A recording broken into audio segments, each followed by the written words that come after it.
you. Welcome everybody to day 2 of our conference, Deconstruct, Radical Deconstruction. We are in the room of in Dialog, and we have wonderful projects here. We have the Radio-Vita project, an Erasmus Plus project about participatory radio. We have Theater from Barcelona. We have Elan Interculturel from Paris. We have Activité from Marseille and Paris, and we have Özge from our team, Kulturhausbrotfabrik. Shoutouts to The Arts, shoutouts to Brunnen Passage, to CC Grant, and enjoy this wonderful day. Thank you. Alright, thank you, Patrick, for the introduction of the day. Now we are gonna go deeper into in dialogue session. What we're going to do today is, in the first part, we are going to talk about our workshops that we carried out in the framework of the project Radio-Vita. So we have representatives from all the organizations, and the aim is to talk about how we recruit participants, how we organized the workshop, what kind of activities we did, and also what were the results, what was the outcome for the participants and for our organizations around those workshops. The session is called In Dialogue, so we welcome any kind of questions, inputs from the audience. Also, if you have experiences in carrying out workshops similar to what we're doing, to co-constructing with your participants, you're more than welcome to participate. We also have participants in streaming, so we will be receiving questions, hopefully, that we will be able to answer. Once again, welcome to this session. My name is Daniela. I represent V.I.T.A, which is an organization based in Barcelona. And I will ask my fellow friends to rapidly just introduce yourself, and then we go to the questions. Hi, good morning everyone. I'm Özge. I am working for Stand 129 and Kulturhausbrotfabrik here. Hi, I'm Seilvia. I'm representing Radio-Activité, in a French association who do radio workshop in France and in Europe. Hello, I'm Eloise. I'm here with Tony, and we are from Elan Interculturel, a French organization based in Paris, dedicated to interculturality. Thank you. Tony, do you want to introduce yourself as well? I'm Tony, working with Eloise, and today I will be translating mainly. All right. Thank you. Let's start with the jingle of that Activité edited. It's a mix of the jingles and parts of the podcast that we realized in each of our countries, and we thought it's a good way to start a good work. Let's see. Radio-Vita. Voix d'ailleurs, réalité d'ici. Herzlich willkommen zur zweiten Folge vom Podcast 129. Buenos días, bienvenidos a Transforma tu mirada. Bonjour. Nous nous retrouvons sur Toussi Show. Je m'appelle Anaïs. Il fait beau, il fait chaud. Si, son. Chaud. Oh, stop the stigma. Stop the stigma. Stop the stigma. Stop the stigma. El programa que limita para frenar los prejuicios. Viel Spaß beim Hören und danke fürs Mitmachen.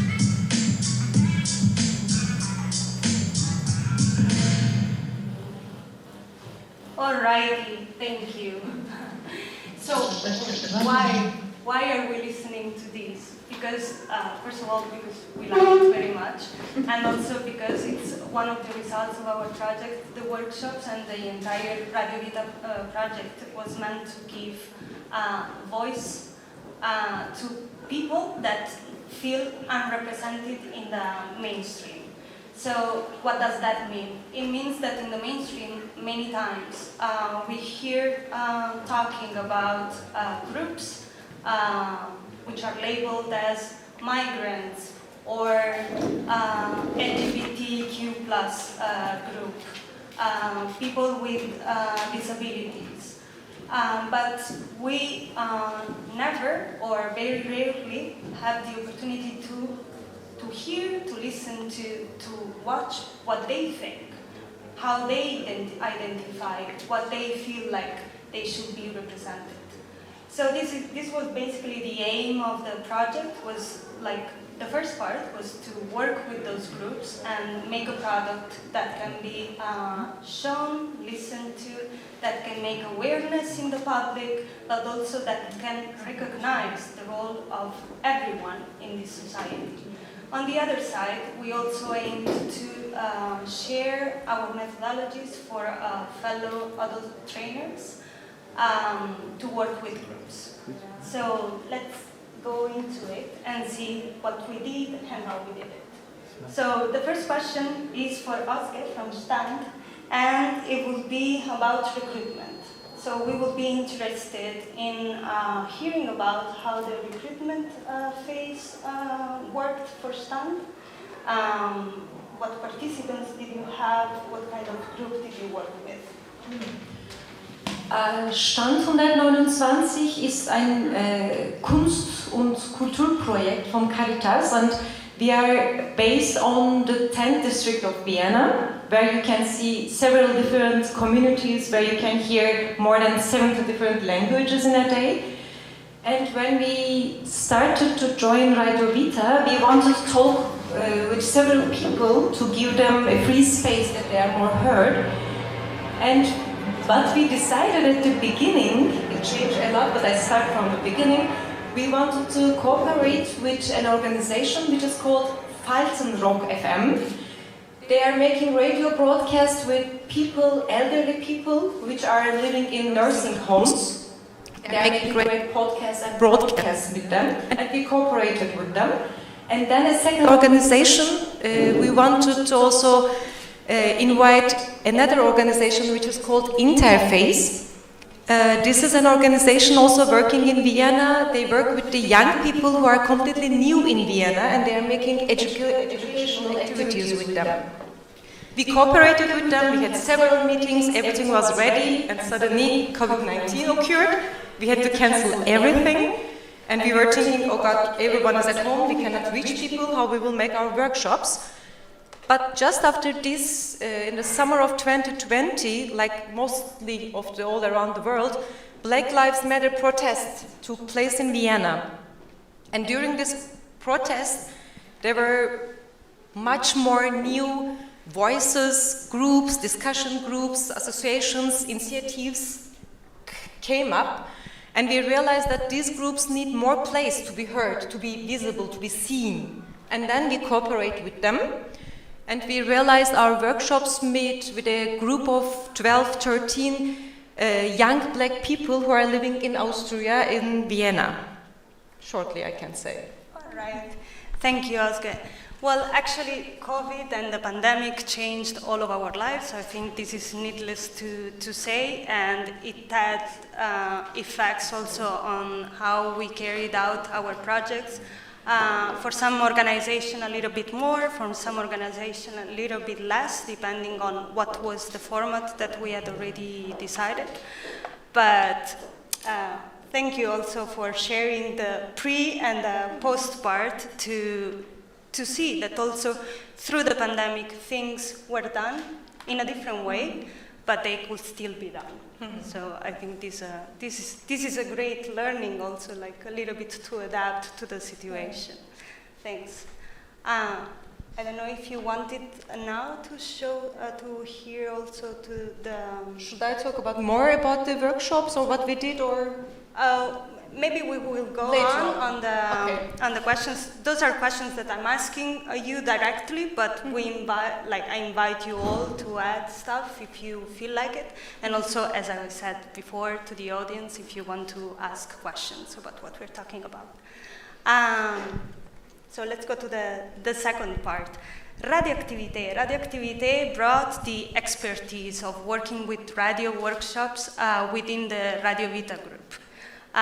Because we are different organizations working with community and communities and different methodologies. But for example, La Chicha or Elan, but also Stand, had never really dipped into radio workshops. That's what Radio-Activité also shared and taught us a little bit.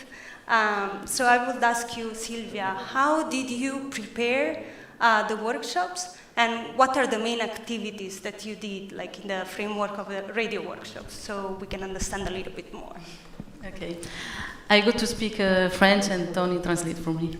Okay. Du coup, nous avons fait cette série d'ateliers, c'était 3 ateliers à Marseille, en collaboration avec une association qui s'appelle Secours catholique, qui est une association de Caritas en France. So they did 3 workshops in Paris with the association called Secours catholique. Secours catholique. It's for what's about Secours catholique?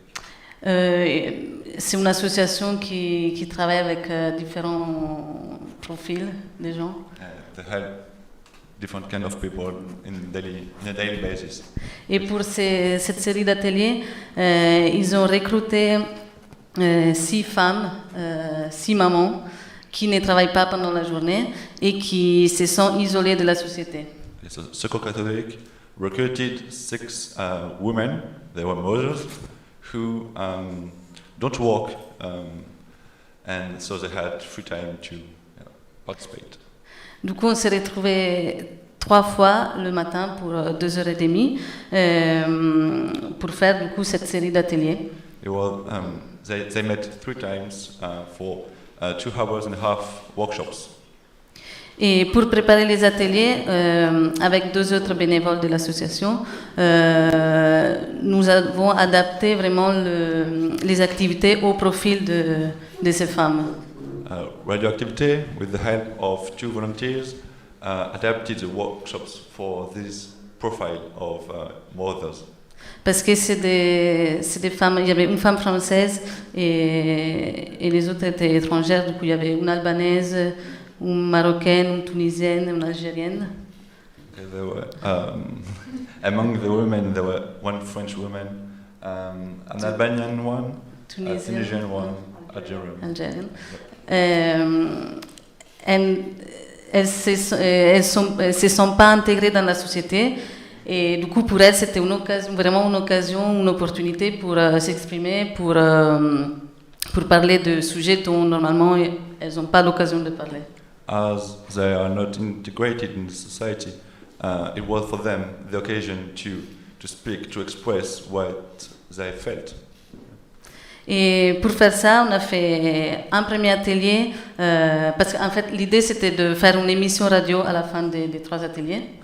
The idea was to do a podcast at the end of the workshop. Et du coup, au début, nous avons fait un atelier pour expliquer le matériel radio et pour commencer à faire des interviews croisées entre elles sur différentes thématiques. The first workshop was about introducing radio material and peer interviews. Le deuxième atelier, c'était sur le rôle du journaliste. The second one was about the journalist role. Et sur comment répondre à des questions, comment poser des questions.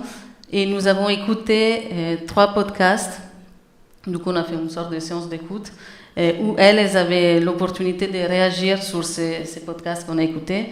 Et les thématiques, c'était la maternité, le voyage et le premier amour. So, it was for the journalist. It was the role of journalist. It was about how to ask questions and answer questions. And what else? Nous avons fait des écoutes. They listened to 3 podcasts and they reacted on it.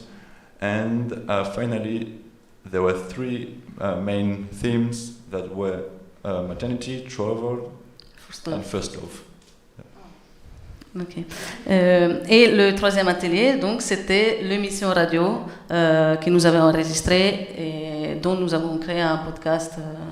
And the last and third workshop was about the creation of the podcast. Voilà. That's about it. Thank you, Seilvia, and thank you, Tony, for the translation. So as we heard, the workshop weren't just about creating the podcast, creating the product. It was an occasion to meet, to work about topics that our participants were concerned about and things that they really wanted to be represented. It was a constructive workshop, and it also worked on social skills, individual skills, communication skills. So my question for Eloise will be about the feedback, the evaluation from the participants. What at the end of the workshop they felt that it changed, what they felt it improved. How was their experience within the workshop? Thanks. Just to give you a little background of the workshops that we did, it was during the last summer, just after the big confinement, lockdown, sorry. And we ran this workshop in La Californie. It's a place in the countryside of France with 11 young people. And the young people were from an organization called l'École de la Deuxième Chance. It's for people who have difficulty in school, and the organization helped these young people to construct a professional project. So we proposed 3 days of workshop with them, and it was really nice because at the beginning they were like, oh, you're a teacher, and they are like in, I don't know how to say, but defensive approach. And step by step we saw them open, and at the beginning also they were very stressful with the microphone, maybe like me, like the heart beating and the voice, la voix tremblée. Shaking voice. And step by step they were more spontaneous with the microphone, they were laughing, and also at the beginning they were like, they were not used to talk about themselves and about their own feelings and all this stuff. And step by step they start to talk about their own stories and about the link with school. So it was really interesting to see all this progress. And the, how do you say directrice? The headmaster. The headmaster of the school told us that she was very impressed to see that they talk a lot, and normally they come just one day to the workshop and they not come again, and they did all the workshops. So I think radio helped them a lot to talk. And was there anything like specifically that they felt they learned?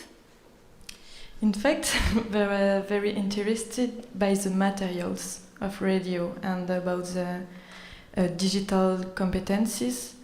And but the evaluation was a little hard for them because they were not used to write. So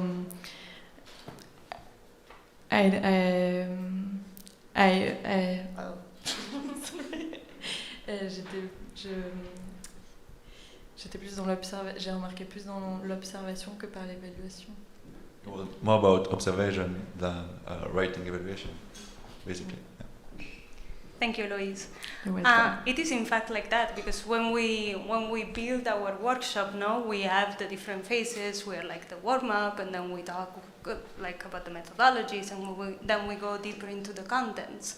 And then we have always this part about the evaluation that, especially in European projects, is a very important part. Is what organizations also like need to show how the project was innovative, of what were the needs that were fulfilled. But all of this is about adaptation. So the recruitment was adapted, then the workshop methodologies were adapted to the groups that we were working with, because it was a co-constructive workshop. And then the evaluation as well, because of course, depending on the groups that we work with, then we can have like the more formal evaluation, but most of the time we have to adapt and do like no formal evaluations, oral evaluations, observe how people are reacting and what is their change of attitude. So I think that also from the organizational part, this is the learning that we carry with ourselves when we end these workshops, which is always like learning from the participants, learning from the audience, learning how to adapt to and how to get closer to people, to actually give them the opportunity for active participation. So this is actually a really, like, it's really good that you say, you know, it's about observation, because they weren't used to it, and that's fine, it works as well. I don't know if up to this point, is there any question in the audience or in the streaming maybe? Yes, Ariana. I'm sorry, the name of the radio is Stand, is that the name? It's not listed in the, is it called, what is it? Yeah, and the name of the Stand 129. Okay, thank you. And where can you hear it? Is it a podcast that goes on to other We radio have a stations, podcast, yeah, we released now 2 different.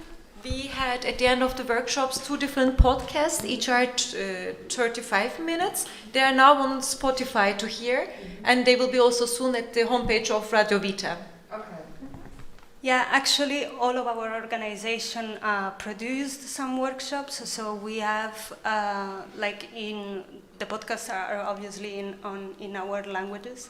So for La Chicha, they are in Spanish and in Catalan, a little bit of a mix, but we have it in German and in French as well. We have a website, the project website, where also like the material is being uploaded together, also with the written materials that we developed.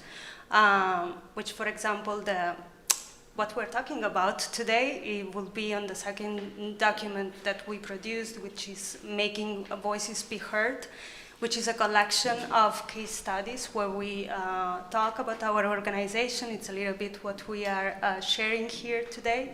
And it's meant to be like inspiration maybe for other professionals or community leaders or people that want to reproduce the same kind of workshops or projects. So definitely all of these is available online on Spotify and on the website. Yes?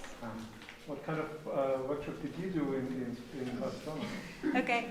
In Barcelona, we carried out 2 different workshops. The first one was in collaboration with a foundation that is called ECOM, who is working with women with physical disabilities. And they felt like they were being discriminated in 2 ways, intersectional among them, for being women and for having like this difference, what the society sees as a disability, and it's just a diverse way of moving and living life. So they worked, they also worked on, like we did the first series of workshops with them. It was on Zoom. This is one of the adaptations that we did due to COVID, because it was done in between April and May of last year in 4 sessions. And they worked on narratives. They read and listened to a lot of material talking about women and talking about people with disabilities.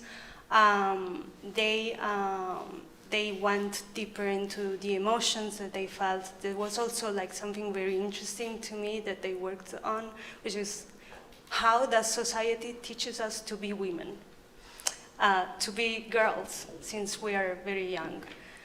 The second series of workshop that we did, it's called The Sex of Angels. And since it was also taking place during COVID, it was basically about exploring presentiality and virtuality when we talk about love, when we talk about sex, How do we feel, like what taboos do we have in society, what limitations do we feel when we express on a more emotional way. So yeah, those are the ones we carried out. Hey, I'm really fascinated about the project. Some of them I already know and listen. I want to ask a question about terminology. You use the word feeling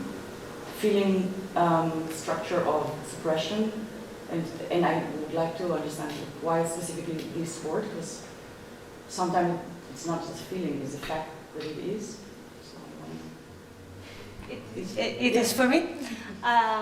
Okay. Daniela, could you repeat the question into the microphone a little bit? Yeah, so you were asking about the terminology, no? That we're talking that we're talking about people that feel isolated, feel discriminated, and you're saying it's actually like most of the time is a fact. My answer to that is that it is a fact, indeed.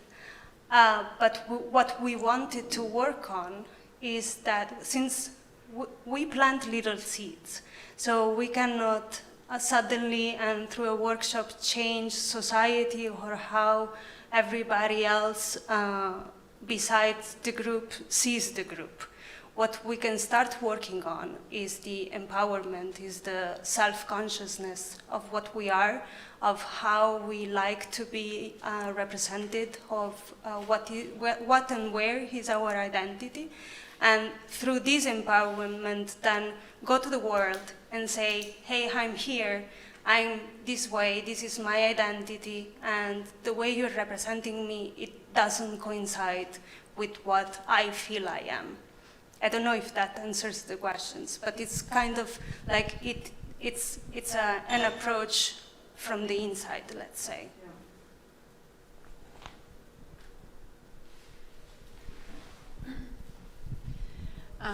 I was interested in what you were saying about evaluation, and I was wondering how your funders maybe react to allowing your participants to be flexible with how you evaluate. Are they very strict with evaluations and very rigid and maybe not very open-minded when it comes to honouring or facilitating your participants? How does that work? I don't know, do you want to? I will answer. Okay. So for sure, in the framework of the European projects, we are required to present a series of documentation about evaluation as well, because you have to show that the work that you're doing is actually meaningful and that you are bringing the changes or the improvements that you were promoting. So it is strict, but it's also flexible on the other side because we can also count on our own observation and evaluation. So for example, if you read the document, Making Our Voices Heard, the evaluations, there is part of the evaluations which is from the participants, so there are literally numbers from 1 to 5, where 1 is the least, and 5 is the best, like the 35-45% of participants voted like that or that. But then there is also an important part about no formal evaluation and about observation from the organizations. So it is strict when it comes to the documentation that you have to submit, but definitely you can also explain in the narratives and the reports what you as an organization are seeing as a result of the workshop.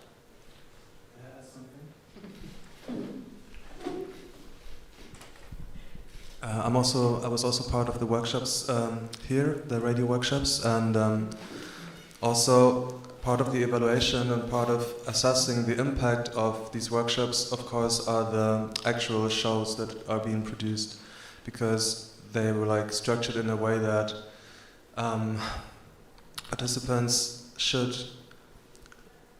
set the topics that they want to talk about, and I think like, of course, you could analyze on a very sociologist level some sort of development, like the development within the participants, like self-expression skills, like being able to talk in front of an audience, being able to frame a topic from their perspective.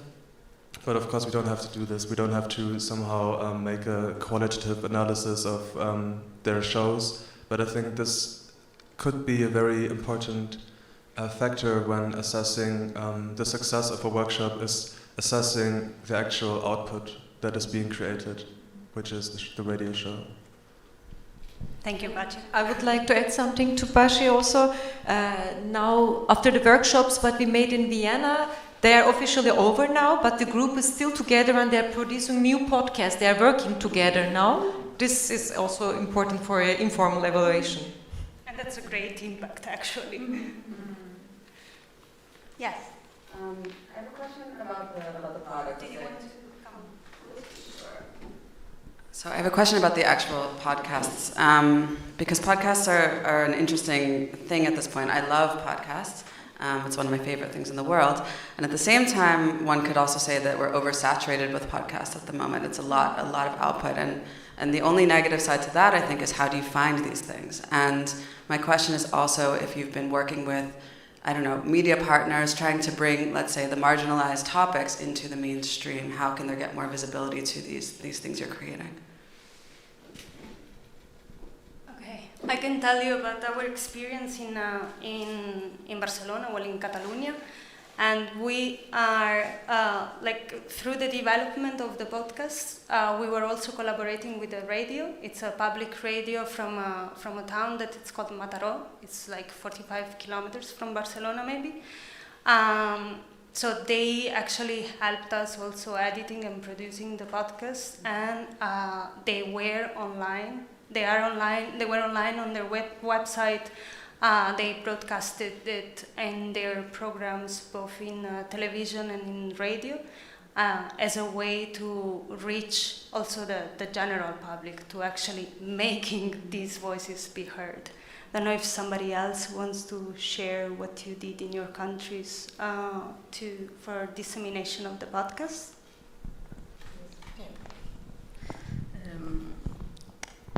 French. Du coup, nous, on utilise beaucoup Facebook et les réseaux sociaux. We use Facebook and social media a lot. Parce qu'avec notre association, on fait beaucoup d'ateliers dans des milieux comme des centres sociaux, des centres d'accueil, des camps de réfugiés. They usually do a lot of workshops with social centers and centres d'accueil, refugee camps. Et nous nous sommes rendus compte que c'est beaucoup plus simple de partager du coup, l'émission à travers les réseaux sociaux parce qu'on arrive à toucher des communautés différentes que nous, on ne pourrait pas toucher. They find it way easier to share their podcast through social media, and they succeed in reaching general public. Et surtout des communautés qu'on ne peut pas... And communities they can reach. Yeah. Mais on a publié aussi des podcasts sur des médias français, enfin des médias, ouais. And they also published the podcast on French media. Yeah.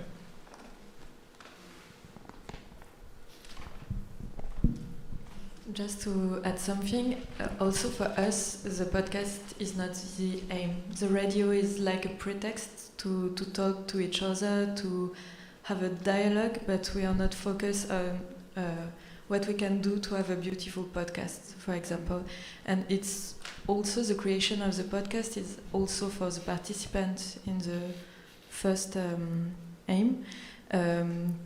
Because I think it's important to add your voice and to add that you're able to do radio.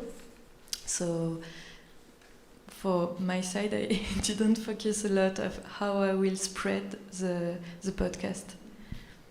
But I did dissemination, of course. Okay, I don't know if there are any other questions or questions coming from the streaming. No? Okay, so now I have a question for all of you, all of us. If somebody, organizations, groups, formal or informal groups, were interested in making also a radio workshop, like inspired in Radio Vita, like maybe reading about what we did, they would like to reproduce it or modify it but do something similar, what would you suggest? What are your tips? Yeah, okay. I would say we were basically using theater and radio methodology together when we had workshops, and radio is a great tool to make things really visible, more than TV or something different, because when you hear something, you really concentrate yourself, you are there, you are just at the moment, and you realize it, you hear it. And it's taking so much space all around the room. It's everywhere when you hear a voice. So it's a great medium to make, especially the issues that not have been talked so much in the main dominant discourse. Don't be afraid of it.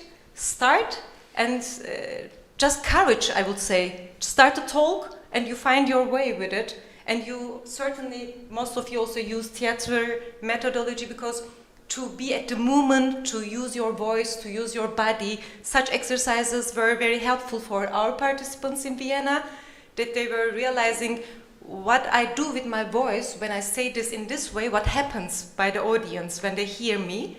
And we were also recording all sessions that they can immediately hear after the workshop and realize what I did with my voice, with my words. I would say, don't be afraid, talk more, be louder, and use radio. It's a great medium for all discourse to be, all discussion points, all issues to be talked loudly now all around the world.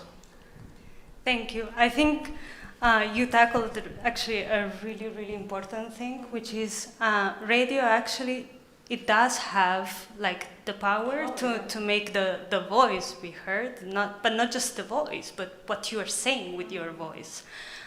It is also important to underline that the methodologies that brought us to the project are different. Now, like at La Chicha, we were using forum theater because it's what we specialize on, stand as well. Maybe Seilvia can tell us a little bit more about the methodology that you use for the radio workshop. But for the technical part, for example, I mean, we made also kind of a radio workshop guide for organizations and groups who don't have the knowledge on how to record, how to edit a podcast. So maybe also that is important, that you don't have to be an expert. Of course, it's always good to be to be able to count on experts in radio workshops, but also what is important, and it's something that Eloise was pointing out also before, is the process. How do you get to have this product, the methodologies that you have? So I will say to organizations that are not working directly with radio, that it's a challenge for sure, but that also, like, in order to get to the product, you can use different methodologies, the methodologies that you own, that you are confident with. Just a little information. Seilvia and me will run a workshop, a radio workshop this afternoon. So if you want to see the methodology and to try radio, you're welcome. At 12 o'clock. Maybe after, because we are really late, but... Yes, we have 2 radio workshops. The first one will be facilitated by Seilvia, Eloise, and Emmanuel, I guess. And also we have another radio workshop in the afternoon at 2:30 that I will be facilitating with Clara. And as we are not experts in radio, as I was saying before, we will be working more on the methodologies that bring us to working with the radio. I think that time is running by very fast. It's always like that. When you're having fun, it's like, it flies. So I guess we should go on to the second part of this presentation. For my part, and I guess from all the group, thanks a lot for the participation until now. It's been great. Like, well, it's always worrying when you have like a session called in dialogue, but you're supposed to make a presentation. It's like, will it be a dialogue actually? So thanks a lot for helping us and for being here with your bodies and with your minds. I will pass on the mic.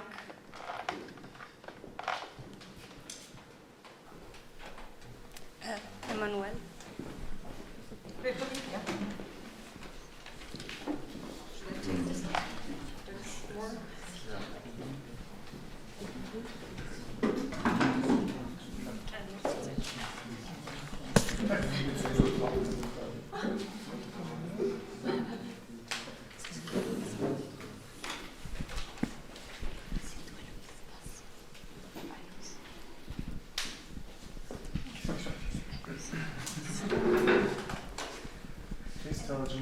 When to start the presentation?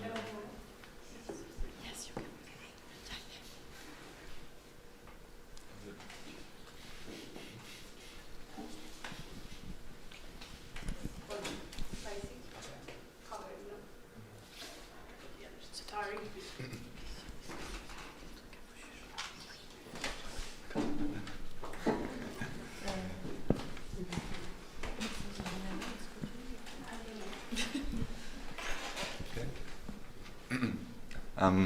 Hallo zusammen und vielen Dank, dass Sie zu diesem Workshop gekommen sind. Die drei Verbände werden sich vorstellen und über ihr Projekt auf Englisch sprechen.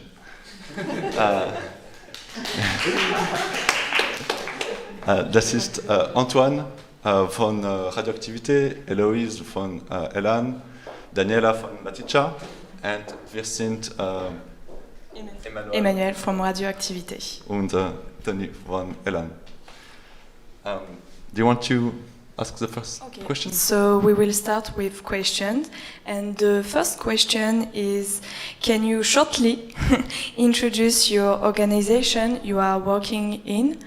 And maybe we can start with Radio-Activité, Antoine. Okay, so I am working with Radio-Activité, which is a French association. We are 10 facilitators. You have already met Seilvia, who was just here before. There is also Emmanuel and Juma. Radio-Activité, it's sort of itinerant radio, because we go to people which are especially in some isolated places. So we go to refugees camps, to prison. We go also to very rural villages. And we train people to make their own radio broadcast. So we provide the equipment, of course, and we train them to manage a radio show. And we try to facilitate the debate in order for the participants to talk about subjects they care about. So the goal of this association of Radio-Activité is really to create a space for dialogue, but also a space for empowerment, because people are creating their own show. They are the journalists of their show. And also in Radio-Activité we try to spread all the show they are doing, because then when they create their own podcast, it creates very rich sound material. And I think we can listen to something. I just want to listen to an extract. Juma, maybe you can put P1, please. We have a cut together. For the foreigners, there is no opportunity for us to work as a refugee. We are ready to work, and anytime we go to search for a job, to go for an interview, they just said, where are you from? Oh, you are Nigerian, we cannot employ you. And when you go to CAF to ask for the support, the family assistance, and they tell you, oh, because you are from Nigeria, we are sorry, we cannot pay you. So I don't really understand that aspect of it. And majority of us, we have made a prostitution in France, and we have stopped it, and we are ready to stop it for good. But now, the French government, they are saying they want to stop the OFI for supporting us.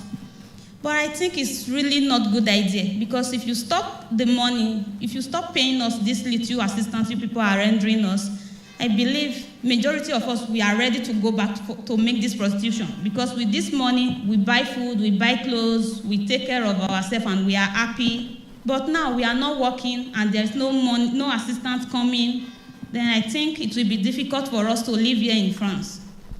I'm pleading with the French government to please continue paying us this allowance, this little allowance. It will make good things in our life. That's what I have to say right now. Thank you. I decided to show you, to listen to you, this extract, because sometimes when we arrive with all the equipment and we train people to make their own broadcast, their own show, they use it because they are facing very strong situations. And so they use it to spread and to talk about what they live, because for them it's a way to express themselves, because there is always someone talking for them, and they can't talk by themselves. So with Activité, we try to help people to be actor of their own speech and to spread what they are living. And sometimes there is some workshop. People, they just arrive and they say, we have to say something. And we try to facilitate some activities, but they are very strong and they know what they want to say. And sometimes they just do a radio show where they have fun, where they talk about various thematic, for example, football, music, and so on. So that's what it is, Radioactivity. Yeah. Okay, thank you. Maybe we can hear Eloise from Elan. Sorry, Eloise, Elan. Hello. So I will repeat myself, sorry. So I am from Elan Interculturel. It's a French organization based in Paris, dedicated to the creation of tools in the field of interculturality. So Elan Interculturel encourages dialogue between cultures and a better understanding of each other. So we try to encourage a sense of inclusiveness, welcoming, listening to the other, at the same time as a better understanding of our own identity. And Elan, for over 10 years, I think, 15 years maybe, Elan Interculturel has been developing projects inspired by theater, dance, movement, music, and more. Suspense. Okay, thank you. Maybe Daniela, you can explain yourself about La Chicha? Yeah, I'll try to be quick. La Chicha Teatra is an organization that was founded in 2010 and is based in Barcelona, but we don't only work in Barcelona, we work in Catalonia, we work in Spain, but we also have projects in South America and in Africa. What do we do? The main methodologies that we use are the theater of the oppressed and process work. We especially give workshops and create performances about forum theater because we consider it as a very powerful tool for people to build their own stories. Our workshops are about people participating in them, sharing their stories, sharing the oppressions that they are living because of the way society is functioning, and like in community, in those groups, to creating a story that is not just an individual story, but it passes from being individual to being collective. What happens when we perform it, when we present it to the public? What we want to do is to start from the scene that we present, talking about this oppression, which has all can be connected to racism, to discrimination based on origins, to gender, and so on. And they're usually pretty short, so it's like it's a way of putting really the focus on one problem or an intersection of problems that the group is facing, and then opening the debate with the community, with the audience. So what happens is that you don't only present the oppression, but you're also looking for a communitarian way of resolving it, of like finding strategies of what we can do in our daily life when we see things that are happening. How can we make the change? What is the society that we want to live in, and how do we do it? Because it's easy to say, oh, no, it's not easy actually.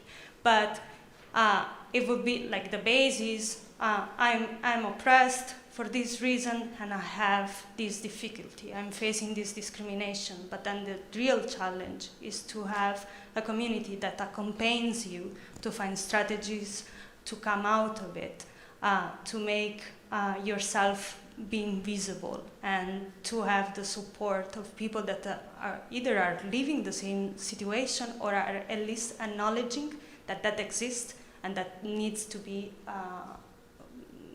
faced, that needs to be addressed. Yeah, thank you. What we also wanted to know was why are you part of your organization? What motivates you?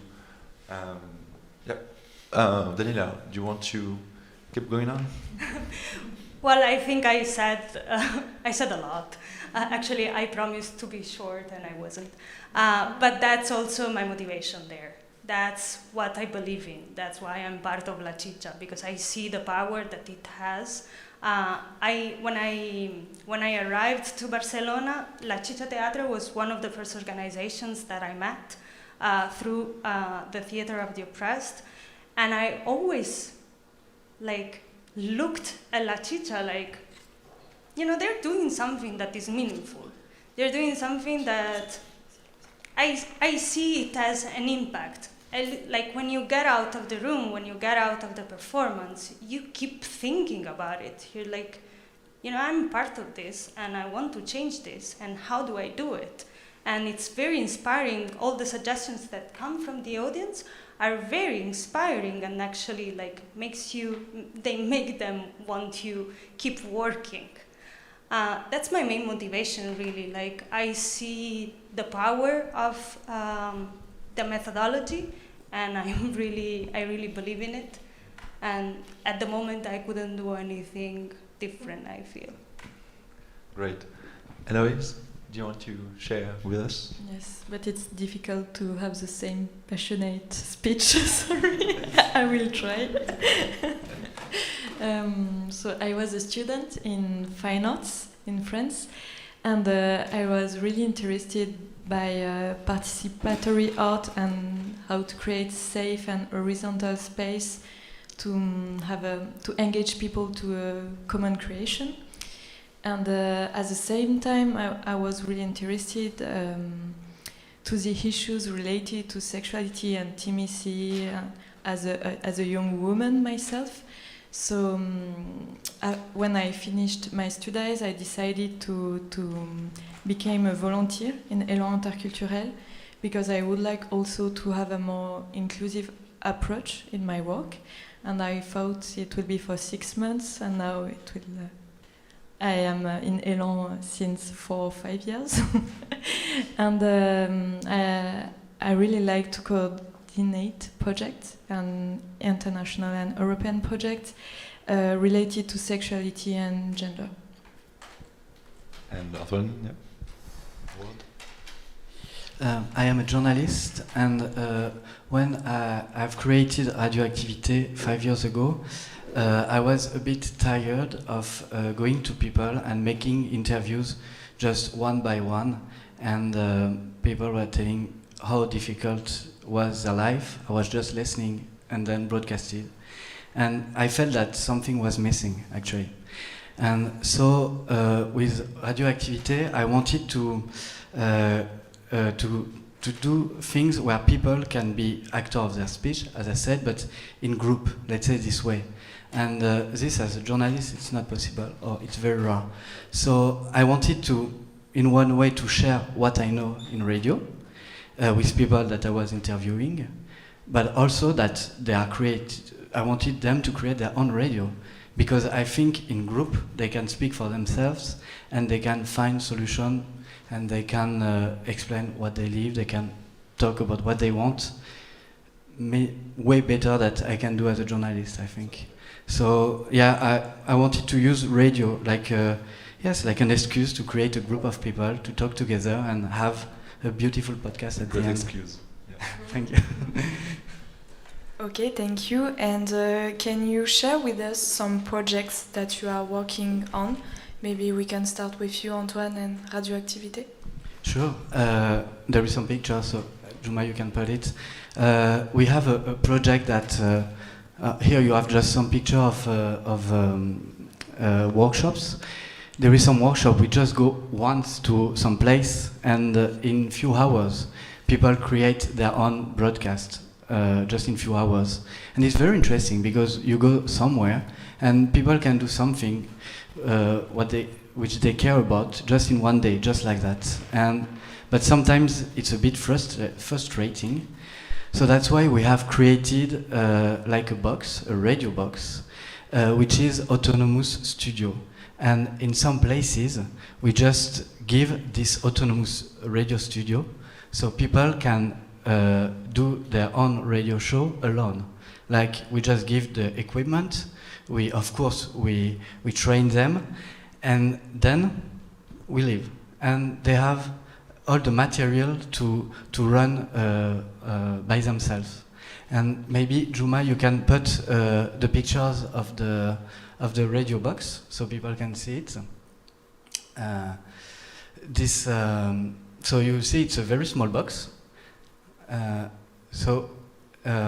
I wanted to talk with you with this project because we have done it in a few places.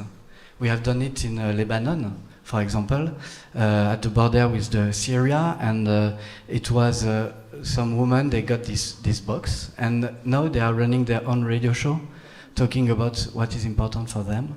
And we have also done it in Calais, in north of France, because there is lots of people who try to go to England and their conditions are just awful in north of France because they are facing police which is very strong and also they are facing French administration which is also horrible with them.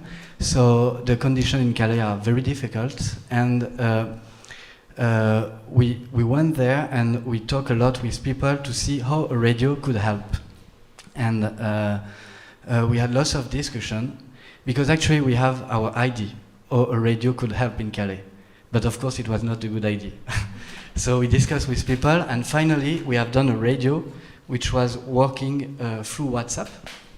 And most of what is doing this radio, they are giving practical information for people in Calais, like very practical, like where to eat, where to have a shower, things like that, in 5 or 4 languages, depends of the time. And all the podcasts are going through WhatsApp.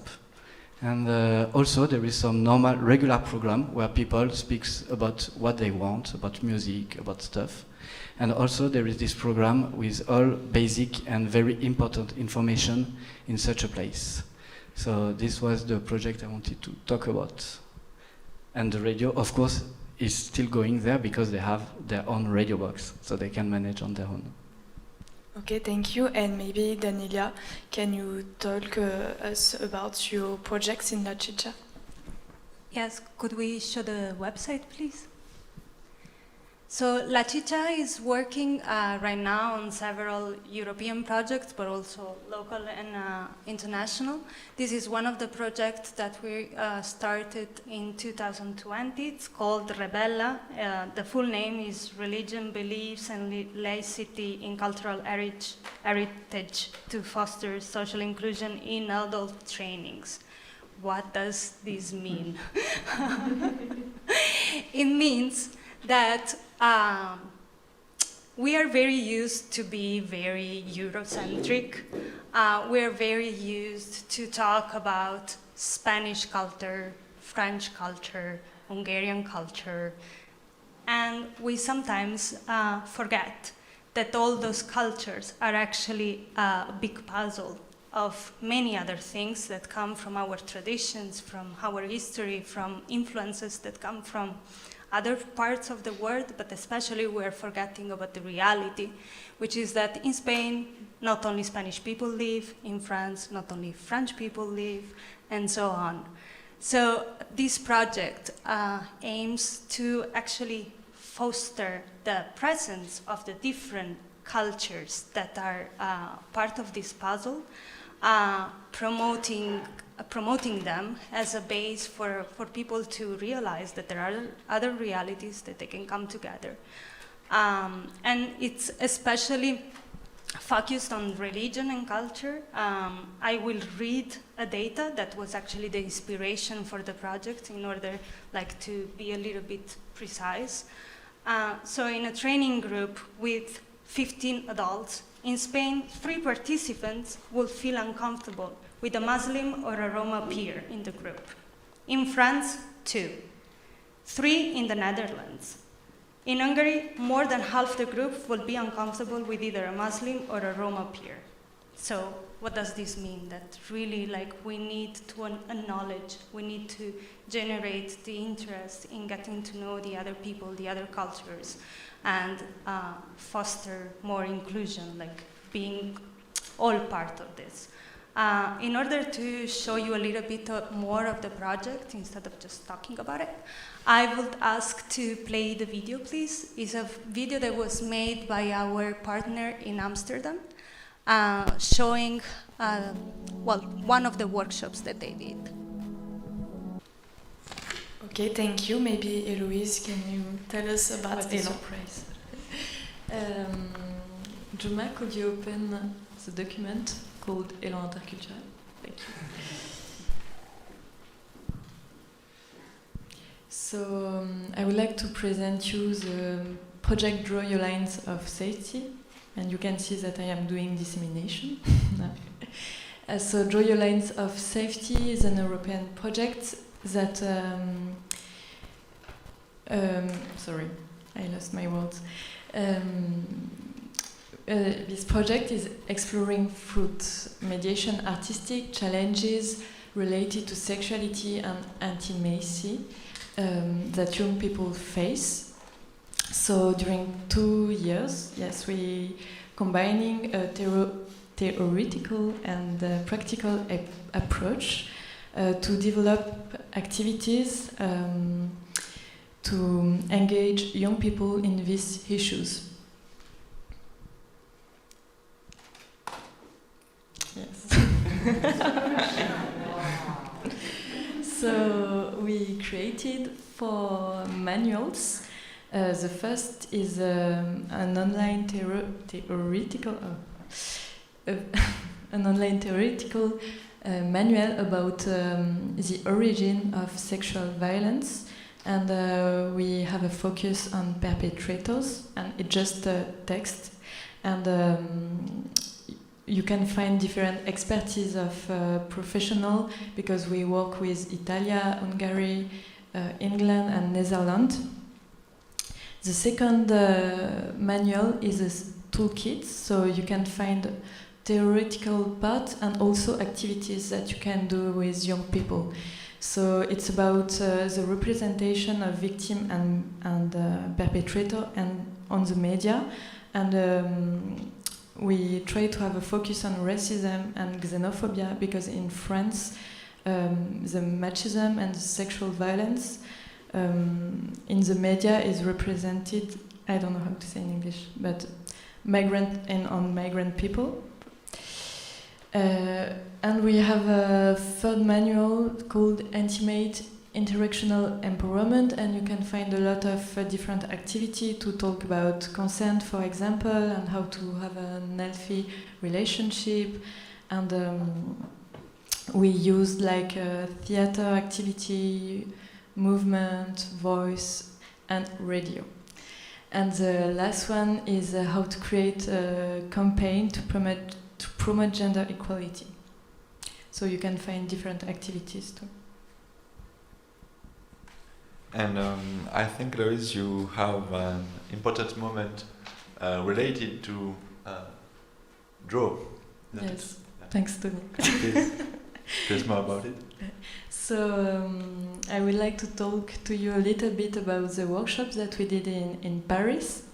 So during 1 week we brought together 12 young women who didn't know each other, and we tried to do a broadcast and a podcast together.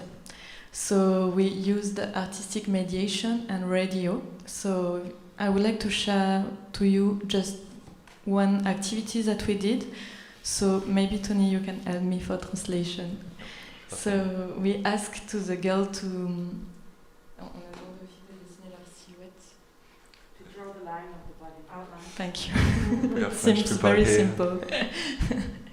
And after we give them some instruction, like put in the body your link with sexuality, with power, with vulnerability. So they drew on the drawing. And after they have to exchange with the microphone and make interview about the work that they done. And it was a very strong moment, and after we listened the voice together. So it just to show you like a concrete application of radio and art mediation that we used. Thank you. Antoine, would you like to share us a moment you lived? With the radio Activité? Yeah, sure. I can talk about the last workshop I've done actually. It was 4 days ago, I think. And I went with another facilitator, Tobias. We went to in the suburb of France, in the suburb of Paris, and because an association, a local association, asked us to run a radio workshop.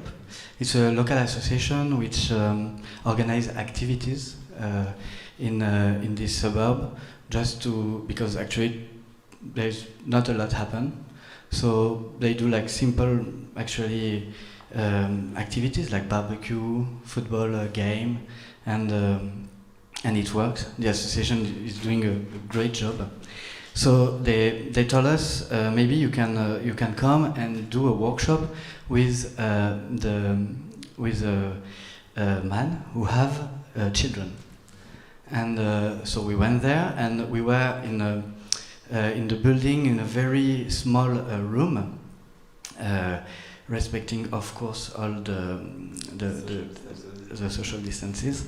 Yes, and so we have done few activities. It was a bit a mess because the man, they were parents, so the kids were here with them, so they were trying to saying some things to the kids and stuff. And after a few activities, they just decided to talk about their parenthood, and it was very interesting because all the men, they were coming from different culture. They were living in France, but their parents were not born in France. So they were all coming from different culture, and they were talking all together about what difficulties they face as a father who has a kid. And they were very intimate. I think they didn't talk like that before together. So they were very intimate. One father was about to cry even, and it was very rich to listen to them. And I thought it was very interesting because, of course, I would say it was far from the stereotypes that we can have about people living in the suburb, about father with kids, etc., etc. And they really liked doing it. So we've decided to come back and to do 5 podcasts with them, and to do 5 podcasts about being a father. And of course, we will invite some experts to discuss with them.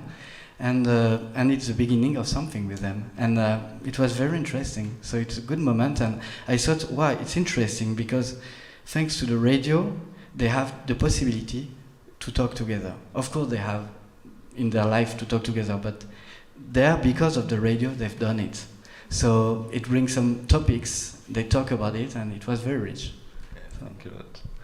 And I think Daniela too has a recent moment to share with us. Yes, well actually it's something that is just happened last Saturday.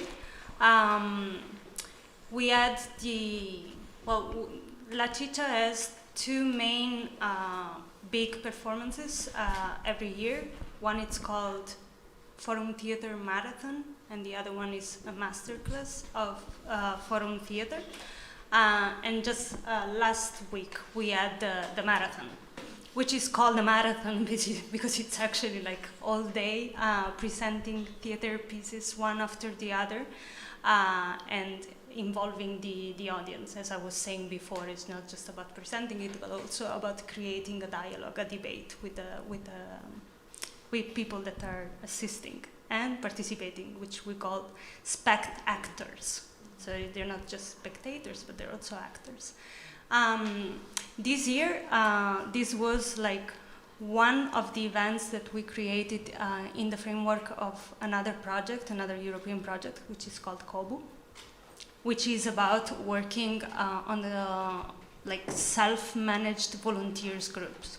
So training people that are interested in our case, in being theater facilitators in order to spread the impact that La.Chicha cannot have by its own, because we're actually a very small team.